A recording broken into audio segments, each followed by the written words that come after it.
બાળકોની સલામતી એ દરેક માતા પિતાની પ્રાથમિકતા છે। સારા સ્પર્શ અને ખરાબ સ્પર્શ વિશે સમયસર માહિતી પૂરી પાડવાથી બાળકોને સુરક્ષિત રહેવામાં મદદ મળે છે।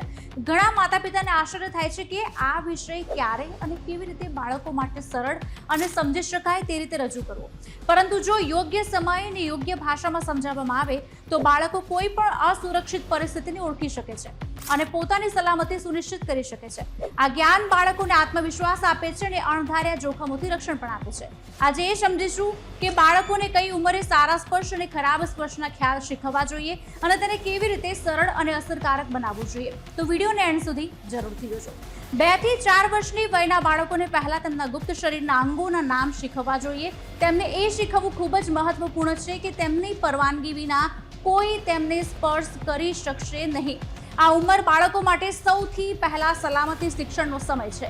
5 થી 7 વર્ષની વયના બાળકોને સરળ ઉદાહરણો દ્વારા સારા સ્પર્શ અને ખરાબ સ્પર્શ વચ્ચેનો તફાવત શીખવી શકાય છે। તેમને જણાવવું જોઈએ કે કયા સ્પર્શ સલામત છે અને કયા અસુરક્ષિત છે।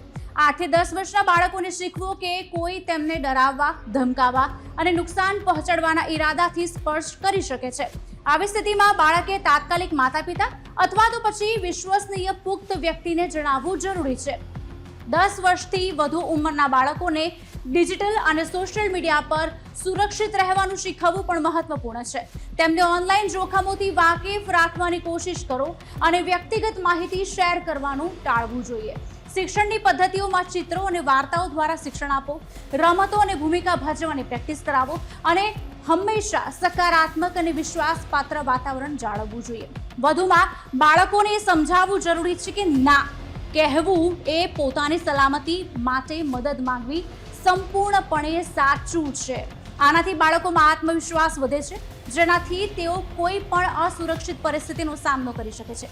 વિડીયોને બને એટલો શેર કરો જેથી દરેક માતા પિતા સુધી આ માહિતી પહોંચે અને તેમના બાળકોને સેફ રાખવામાં તેમને મદદ મળી શકે।